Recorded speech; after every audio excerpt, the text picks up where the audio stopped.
అయోధ్యలో భవ్యరాముడు జనవరి 22న కొలువుదీరనున్నాడు. ఈ క్రమంలో మన హైదరాబాద్ చుట్టుపక్కల ఉన్న రామ మందిరాల విశిష్టత ఏమిటి? చాలా పురాతన రామ మందిరాలు హైదరాబాద్ చుట్టుపక్కలంతా కూడా ఉన్నాయి. మనకి ముఖ్యంగా తీసుకున్నట్లయితే లంగర్ హౌస్లో స్వయంభుగా వెలిసిన రామచంద్రమూర్తి మనకి సాక్షాత్కరించారు.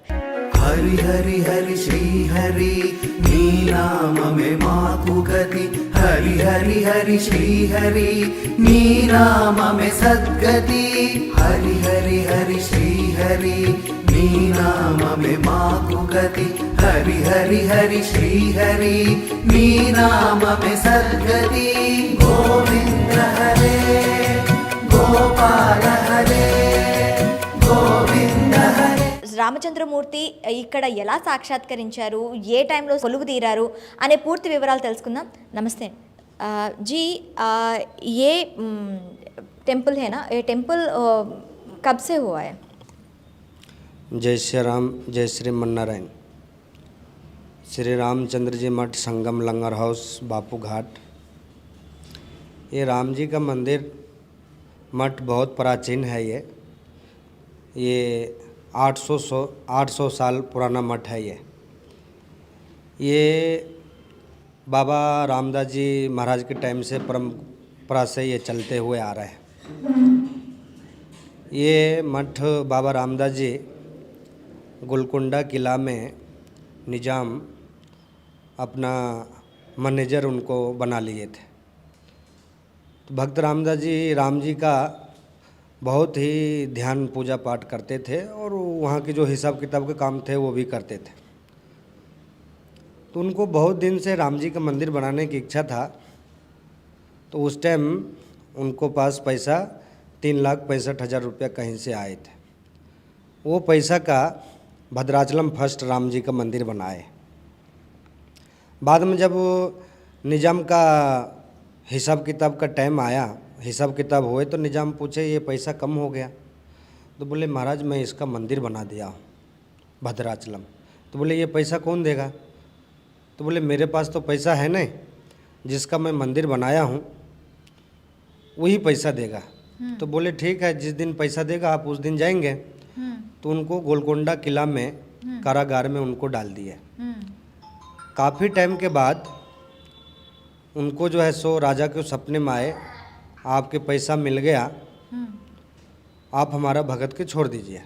तो निजाम जब उठ के देखे तो उसके टेबल के ऊपर सोने चांदी हीरे जबरात पूरा जमा थे। निजाम अपना सिपाही को आदेश दिए, बोले जाओ उनको कारागार से मुक्त कर दो। तो आए जब कारागार को ताला खोले, ताला खोलने के बाद में बोले आज बरसों बाद ताला क्यों खोल रहे? बोले आपके आदमी आए पैसा दे के चले गए। तो बोले नहीं मैं ऐसे नहीं जाऊंगा। तो बोले क्यों? बोले जो पैसा देने के लिए आए वो लेके जाएंगे जब जाऊंगा मैं। तो मन में विचार करें, मैं जिनके लिए इतना मेहनत किया हूँ, परिश्रम किया हूँ, तपस्या किया हूँ, मेरे को दर्शन नहीं दे के इसको दर्शन दे के चले गए। इसीलिए वो आके लेके जाएंगे जब मैं जाऊँगा। तो राम जी फिर दुबधाम पर गए। राम जी फिर वहाँ आए, वहाँ आके फिर राम जी ताला खोल के फिर उनको लेके आए यहाँ पे जहाँ पर राम जी अभी विराजमान है। यहाँ पे बहुत भारी पीपल का वृक्ष था, उसके नीचे बैठे। फिर बैठ के पूछे भक्त रामदास जी से आपकी इच्छा क्या है? तो बोले हमारा इच्छा यही है, मैं तो आपको दर्शन कर लिया हूँ, लेकिन आने वाले टाइम में व्यक्ति आपको इसी रूप में यहाँ पर दर्शन करे, आप जिस रूप में आए हैं। तो राम जी उसी रूप में यहाँ पर विराजमान हुए। कहीं पर भी आपको राम जी का मोछ नहीं दिखेगा, यहाँ पर राम जी को आपको मोछ दिखेगा। अच्छा। और उस टाइम से ये कर्जा मुक्त राम जी हैं। जो भी व्यक्ति को कर्जा से परेशानी रहता है, कर्जा हो जाता है, वो यहाँ आके प्रदक्षिण लगाने से कर्जा मुक्त हो जाते हैं। कितनी टाइम पे? 41 डेज यहाँ प्रदक्षिणा 108 बार लगाना। अच्छा, రోజు 41 రోజులు 108 ప్రదక్షిణ। हाँ, वो 108 प्रदक्षिण लगाना, वो कर्जा मुक्त हो जाते हैं। अच्छा। तो ये कर्जा मुक्त राम जी हैं। और इस मठ का इतिहास बहुत भारी भारी है। यहाँ पे 16 पीठाधिपति हो चुके हैं अभी तक। और ये अयोध्या दिगंबर अखाड़ा कितना पीठाधिपति हो रहे हैं? 16। 16। हाँ, 16 पीठाधिपति यहाँ पे हो चुके हैं। और ये अयोध्या दिगंबर अखाड़ा से रिलेटिव मठ है। यहाँ आज भी साधु परंपरागत से चलते ये आ रहा है। ये मठ का वैष्णव संप्रदाय से अयोध्या दिगंबर अखाड़ा से लिंक है और कोई भी साधु परंपरा से जो बनते हैं वो वहीं से भेजते हैं। तो यहाँ पर साधु का राम जी का आशीर्वाद से साधु के अंडर में चलते ही है। और यहाँ पर 3 उत्सव बहुत भारी भारी कार्यक्रम होते हैं जहाँ लाखों आदमी आते हैं। श्री रामनवमी, ब्रह्म उत्सव, वैकुंठ एकादशी, ये उत्तर द्वार खोलते हैं। और मेन मंदिर का प्रोग्राम कार्तिक पूर्णिमा। तो ऐसा बताते हैं जब राम जी जब आए थे तो कार्तिक मास में यहाँ जो है सो बैठे थे, विराजमान हुए थे। अच्छा, कार्तिक मासम में वो तो बैठते थे। हाँ, ऐसा बताते हैं। तो उस टाइम से कार्तिक पूर्णिमा के मेला यहाँ बहुत भारी विशाल आयोजन होते हैं यहाँ। अच्छा। हाँ, 3 दिन के कार्यक्रम रहते, तो वो बहुत भारी उत्सव मेला होते कार्तिक पूर्णिमा का। और 3-4 प्रोग्राम तो बहुत भारी संख्या में होते। और उसी उपलक्ष्य में उस टाइम राम जी 14 साल के वनवास में आए थे अयोध्या। ये बार राम जी 500 वर्ष के बाद में आ रहे हैं। तो अयोध्या आ रहे हैं, ये हमारे हिंदू धर्म के लिए बहुत बड़ा गौरवशाली दिन है। ये 22 जनवरी को उस उपलक्ष्य में यहाँ सुबेरे राम जी का अभिषेक पूजा पाठ होगा। वो जनवरी 22 में उधर ही भी पूजा कर रहे थे। हाँ, इधर भी अभिषेक होगा, राम जी का पूजा पाठ होगा। और उसके बाद में सुंदरकांड का पाठ, रामचरितमानस का और हवन चलेगा। और अयोध्या में जो लाइव प्रोग्राम चलेगा, यहाँ एक LED TV लगा रहे हैं बड़ा, जो अयोध्या लाइव चलेगा प्रोग्राम, वो यहाँ पर बाहर चलेगा। उस दिन करीब 5 से 10 हज़ार आदमी का अन्नदान प्रोग्राम है। और शाम में 21,000 दिया लगा रहे हैं मंदिर में उस दिन। तो 22 तारीख ये हमारे हिंदुओं के लिए बहुत बड़ा गौरवशाली दिन है। और सभी हिंदू बंधु इसको अपने अपने तरीके से अपने अपने घर में दीपावली उस दिन ज़रूर मनाएं। हमारे बहुत बड़ा दिन है उस दिन, तो इसको जैसा जैसा मनाएं और उससे बढ़ के खुशी अपने को क्या हो सकता है, ये है। अच्छा, वो तो जनवरी 22 वो तो डेट दिया था, वो दिन में टेम्पल प्रतिष्ठा हो रही है बोल के बोलते हैं। क्यों वो दिन चूज करें? हमारे हिंदू धर्म में जो भी काम होते हैं वो शास्त्र संबंधित काम होते हैं। उस दिन शास्त्र में बहुत बड़ा योग उस दिन का है और उस टाइम मुहूर्त है। वो मुहूर्त के हिसाब से सब काम हमारे। और मुहूर्त बल कैसे देखती है? मुहूर्त पंचांग के हिसाब से देखते हैं। ये राम जी के जो मुहूर्त दिखाए गए हैं वो काशी में एक महाराज हैं, उनसे दिखाया गया है। तो महाराज 3 महीना तक की डेट देखे, लेकिन 3 महीना में बोले 22 जनवरी का बहुत अच्छा मुहूर्त है, इसी मुहूर्त में बैठाया जाए। तो इसी प्रकार से अयोध्या में जिस प्रकार से हो रहा है, बहुत भारी उत्सव है अयोध्या में। तो जो अब भारत का प्रधानमंत्री बोलिए, चाहे वो भारत के राजा बोलिए, तो जो उसका निर्णय होता है वो अटल होता है।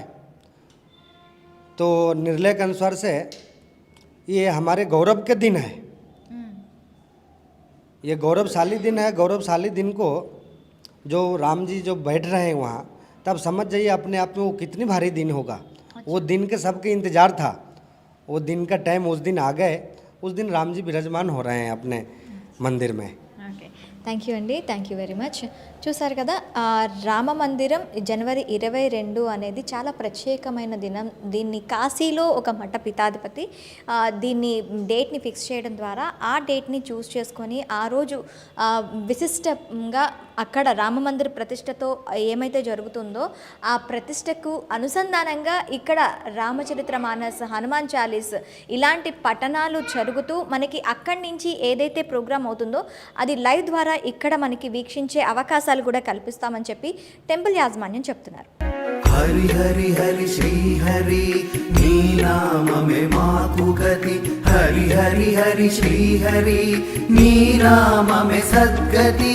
హరి హరి హరి శ్రీ హరి నీ నామమే మాకు గతి హరి హరి హరి శ్రీహరి నీ నామమే సద్గతి. మూచుకుందు మహానది అంటే మన మూసీ నది ఇక్కడ ప్రవహిస్తున్న సంగతి తెలిసిందే. ఆ నదికి ఉన్న ప్రాముఖ్యత ఏంటి, అది ఎప్పుడు పుట్టింది, ఎలా పుట్టింది అనే విశేషాలు కూడా తెలుసుకుందాం. నమస్తే జీ. ఓ मुचकुंद महानदी वो तो अभी तो ये टेम्पल की परिवाहक में प्रवाहित होता है. वो नदी का हिस्ट्री क्या है, वो कब हुआ है, वो कैसे हो जाए हैदराबाद से जाती है. ये मुचकुंदा नदी ऐसा है, ये भारत की तीसरी नदी ऐसा है जो सूर्य भगवान के विपरीत चलता है. आप कभी भी कोई सा भी नदी के तट पे जाइए तो नदी जो है सो पूरब से लेके पश्चिम की ओर चलता है, लेकिन ये नदी ऐसा है जो पश्चिम से पूरब की ओर चलता है. एक मुचकुंदा नदी और एक गोदावरी और एक सरजुग नदी जो अयोध्या में है. ये तीनों नदी सूरज भगवान के विपरीत चलता है. नंबर 1. नंबर 2, मुचकुंदा नदी का महत्व ये है, आज भी इस नदी में जो अस्थि विसर्जन करते हैं वो 75% पत्थर में कन्वर्ट हो जाते, 25% हड्डी रहते हैं. आज भी यहाँ बहुत बड़े बड़े लोग के अस्थि आते हैं. यहाँ महात्मा गांधी का है, इंदिरा गांधी का है, राजीव गांधी का है, संजय गांधी का है, अटल बिहारी वाजपेयी के भी यहाँ पर अस्थि आए थे. तो ये नदी का बहुत भारी महत्व है. लेकिन आज जो है कभी कभी दुख होता है मन में, इतनी भारी नदी जिसका इतना गौरव हो जो नाला में कन्वर्ट हो गया. अभी नाला ही है पूरा वो, लेकिन फिर भी महत्व देने वाले महत्व देते हैं. एक प्राचीन नीचे शिवालय मंदिर भी हैं, एक सती माता की मंदिर है जहाँ आज भी लोग कार्तिक पूर्णिमा को आस्था में जितनी लोग की श्रद्धा है वहाँ आके पूजा पाठ करते हैं. एक छोटा सा मैं वहाँ गुंडम बनाया हूँ, उसमें आदमी कार्तिक पूर्णिमा को डुबकी लगा के जाते हैं लोग. अच्छा. हाँ, तो ये नदी की इतनी भारी महत्व है. वो नदी कहाँ हुआ है, कैसे हैदराबाद तक आ रही है. विकाराबाद में अनंतगिरी है ना, वो अनंतगिरी से वो नदी का प्रचलन हुआ है. अनंतगिरी से वो नदी चला है. अच्छा. विकाराबाद अनंतगिरी है, वहाँ से वो अनंतगिरी की भी बहुत भारी हिस्टोरी इतिहास है, लेकिन ये नदी वहीं से चले हैं. मुचकुंद बोल के वहाँ एक महाराज थे, महाराज बहुत तपस्या करते थे और वो वास्तविक में अनंतगिरी ऐसा हम लोग कभी कभी जाते हैं तो वहाँ ऐसा दिखता भी है, यहाँ कोई तपस्वीर हुआ था, वहाँ से ये नदी का प्रचलित हुआ है. अच्छा. अनंतगिरी से. Thank you.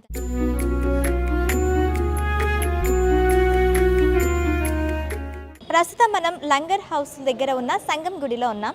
ఈ సంగం గుడి ప్రత్యేకత ఏంటంటే శ్రీరామచంద్రమూర్తి స్వయంభుగా వెలిసిన పుణ్యక్షేత్రంగా మనం చెప్పుకోవచ్చు. ఈ శ్రీరామచంద్రమూర్తి స్వయంభుగా ఎలా వెలిసారు, ఈ కథనంతా కూడాను మనం ఈ స్టోరీలో తెలుసుకుందాం. పదండి. హరి హరి హరి శ్రీహరి నీ నామమే మాకు గతి హరి హరి హరి శ్రీహరి నీ నామమే సద్గతి హరి హరి హరి శ్రీహరి నీ నామమే మాకు గతి హరి హరి హరి శ్రీహరి నీ నామమే సద్గతి. రామదాసు చరిత్ర అందరికీ తెలిసిందే. మరి ఆ రామదాసు వల్లే ఇక్కడ కూడా శ్రీరామచంద్రమూర్తి వెలిసారు అనే సంగతి మనకి ఇక్కడ కథనాల బట్టి తెలుస్తోంది. శ్రీరామచంద్రమూర్తికి ఎలాగైనా గుడి కట్టాలి అని ఉద్దేశించిన రామదాసు తన దగ్గర ఉన్న ఖజానా ఏదైతే రాజు ఖజానా డబ్బులు ఏవైతే జమ అయ్యాయో 3,60,000 రూపాయలతో మనకి భద్రాచలంలో రామాలయం కట్టిన సంగతి అందరికీ తెలిసిందే. అయితే ఆ రామాలయం కట్టిన తర్వాత ఆయన ఖైదు అవ్వటం ఇవన్నీ కూడా మనకి తెలిసిందే. ఎవరిస్తారు అంటే ఎవరి గురించి అయితే నేను గుడి కట్టానో వాళ్ళే వచ్చి ఇస్తారు, అంతవరకు నేను ఇక్కడ ఇలాగే కారాగారంలో ఉంటాను అని చెప్పి రామదాస్ చెప్పడం జరుగుతుంది.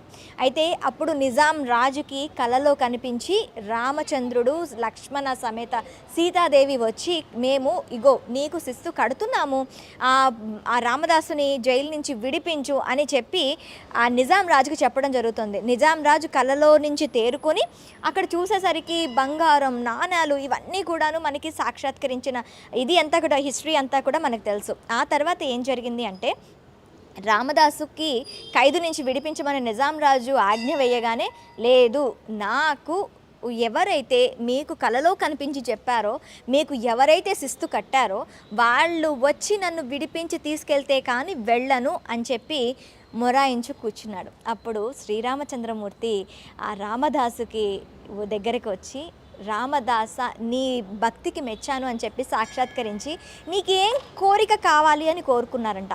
ఆ కోరిక మేరకు మీరు నాకు ఇప్పుడు ఎలా అయితే దర్శనం ఇచ్చారో ఆ దర్శనం ప్రకారమే ఇక్కడ మీరు కొలువు తీరాలని చెప్పి శ్రీరామదాసు కోరుకోవటం జరిగిందంట. ఆ కోరుకున్న తర్వాత అందుకనే ఇక్కడ మనకి ఆలయంలో రాముడు లక్ష్మణుడు కూడాను మీసాలతో ఉంటారు. ఇక్కడ మీసాలతోని ఆ రామదాసు కోరుకునే విధంగా వెలియటంతో ఇక్కడ వెలియడం జరిగింది. ఆ తర్వాత ఇంకా అలా అంటే ఇక్కడ మెయిన్గా ఏంటి అంటే ఎందుకు పూజలు చేస్తారు అంటే, ఎవరికైనా అప్పులు ఉంటే, రుణం ఉంటే రుణ విమోచన శ్రీరామచంద్రమూర్తిగా ఇక్కడ కొలువు తీరారు. ఇది కూడాను రామదాసు కోరిక మేరకే. ఎవరైతే అప్పుల బాధలు ఉంటాయో ఆ అప్పుల బాధలు తీర్చే విధంగా, రుణ విమోచన కలిగించే విధంగా ఇక్కడ రామచంద్రమూర్తి వెలేయటం జరిగింది. మనకి ఇక్కడ ఎవరికైనా అప్పులు ఉన్నవాళ్ళు ఒక 41 రోజులు 108 ప్రదక్షిణలు చేశారు అంటే వాళ్ళకి మొత్తం అందే కూడా రుణం తీరుతుంది అని కూడాను ఇక్కడ నానుడి. ఇకపోతే ఇక్కడ కార్తీక మాసంలో కార్తీక పౌర్ణమికి ప్రత్యేక పూజలు చేస్తూ ఉంటారు. కార్తీక మాసమే ఎందుకు అంటే ఇక్కడ స్వామివారు స్వయంభుగా వెలిసింది కార్తీక మాసం రోజునే అని చెప్పి అంటున్నారనమాట. కార్తీక మాసంలో ఎక్కువగా పూజలు నిర్వహిస్తూ ఉంటారు.